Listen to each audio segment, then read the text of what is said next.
अहमद गांव का एक शरारती लड़का था।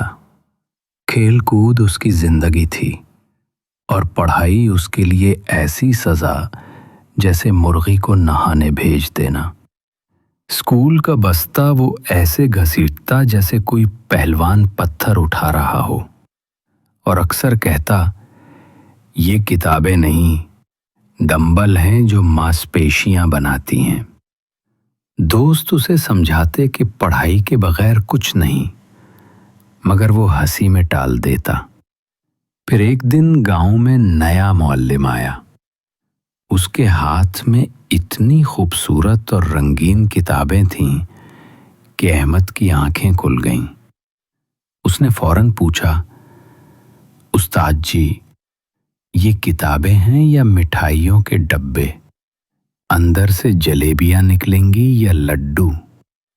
सब बच्चे हंस पड़े। तो उस्ताद ने कहा, नहीं बेटा, इससे भी मीठा खजाना है।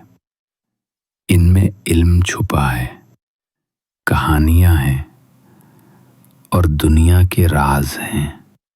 अहमद ने शौक से एक किताब खोली तो शुरू में अल्फाज ऐसे लगे जैसे कुश्ती लड़ रहे हों, मगर जैसे जैसे वो पढ़ता गया तो यूं लगा कि लफ्ज दरवाजे बन गए हैं जो उसे कभी बादशाहों के दरबार में ले जाते, कभी समुंदरों के जहाज पर और कभी आसमान के सितारों में।